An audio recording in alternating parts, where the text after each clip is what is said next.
Hello and welcome to another weekly weigh-in video. If you're new here, my name is Rachel and I'm currently losing weight on the One-to-One Diet by Cambridge Weight Plan.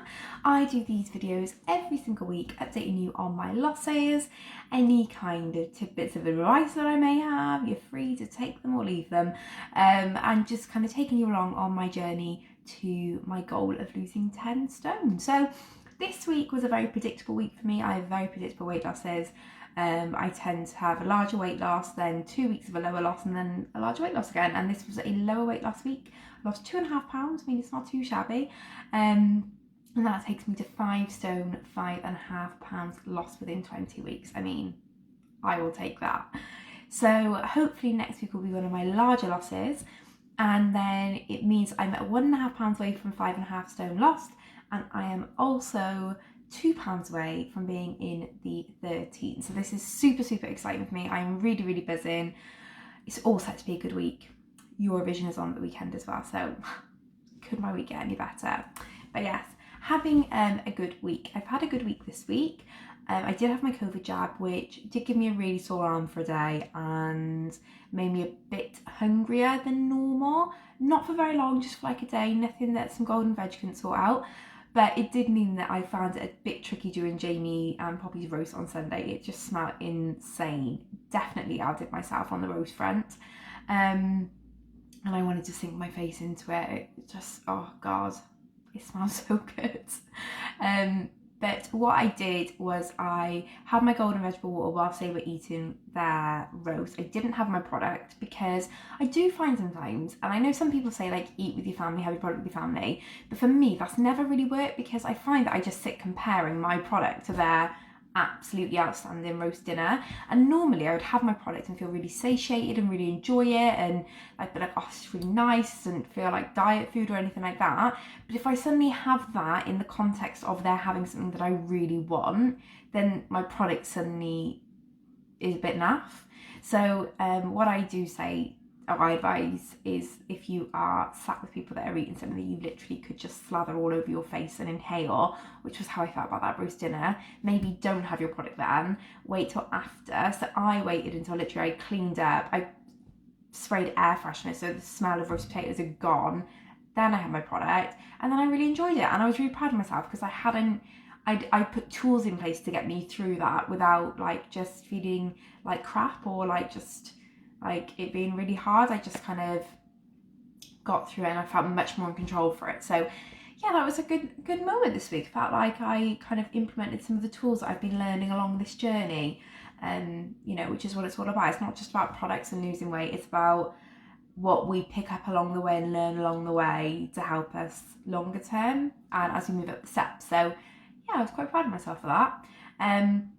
If you have any tips for, you know, cooking for family, eating with family, leave them down below. Let's help each other out with all of our little tidbits of advice. But yes, that was the only really hard day I had.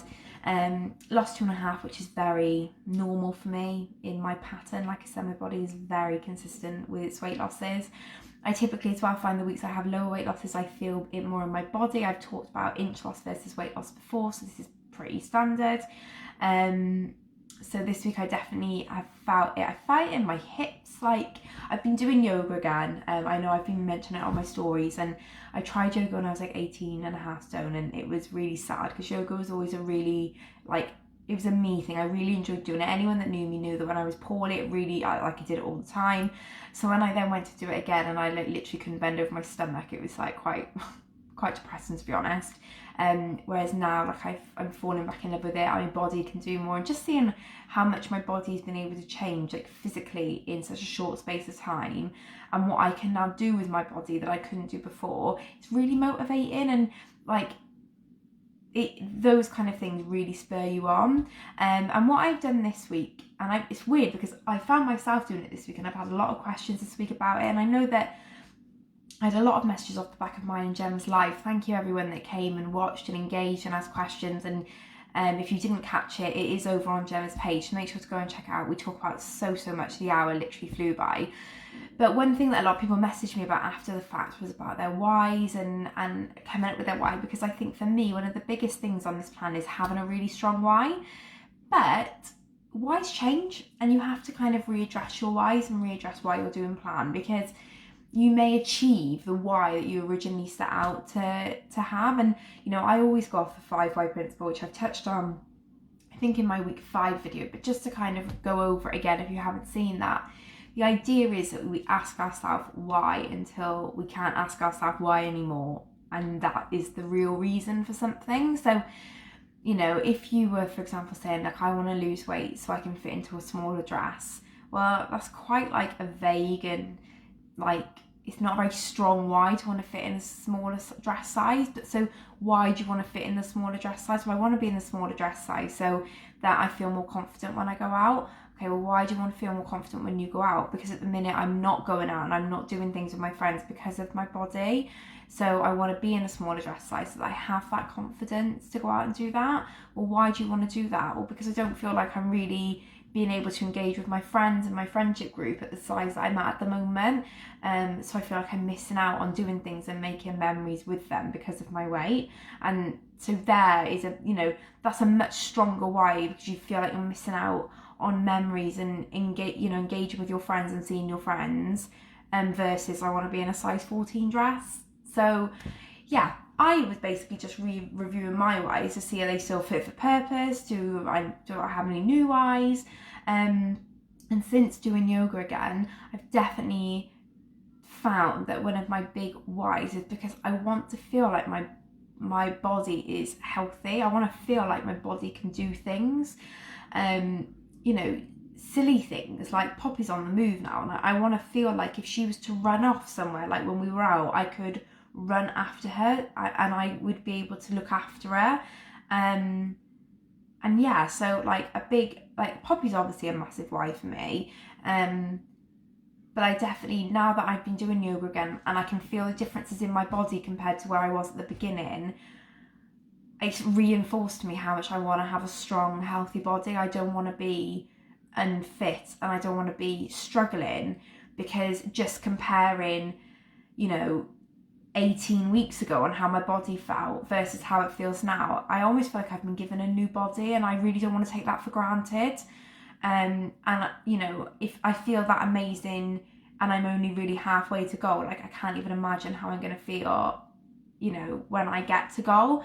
So that's definitely a really big driver for me now that maybe wasn't there before, because I hadn't felt that shift and that change. So readdressing your whys and re-reviewing why you're doing plan, and also when you get into a bit of a rut, and that normally is a sign that your whys have changed and that the why that you had is no longer a strong driver for you. So it's definitely worth, if you're feeling like that, to really sit down and think, right, okay, this is why I thought I wanted to do plan, but let's just do this exercise again and figure out why it is now that I want to continue on my plan, or I want to start it again.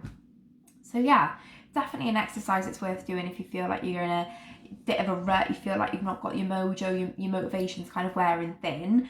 I would really recommend it, because it can really help push you on and spur you on, especially if you're coming towards the end of your journey, to give you that real kick up the bum and that real push to get to your goal. And kind of thinking, why did I set that as my goal initially? And making sure that you're true to yourself. If that was your goal, don't settle now because you feel comfortable, because you felt comfortable being heavier. So what made you change to then feel as amazing as you do now? And if you feel this amazing now, just imagine how amazing you'll feel when you get to where you wanted to get to. So yeah, something worth doing this week if you feel you may benefit from it. As for my week ahead, nothing really is in the way this week, pretty standard week. I am off work today and tomorrow, which is always really nice because it means I can kind of get out and Poppy a little bit, go for some walks. I mean, I'm looking out the window now and it's raining lots, but hopefully we can get out this afternoon, even if it's just put our coats and wellies on and just go out in the rain.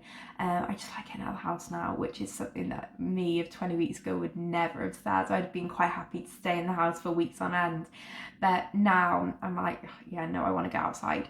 So I'm going to go out, I'm going to do my yoga, have my me time like that, and yeah, so they should be really nice. And then at the weekend is Eurovision, so I'll be having my friends coming over for a bit of a Eurovision night, obviously all guidelines followed or whatever the rules are at the minute.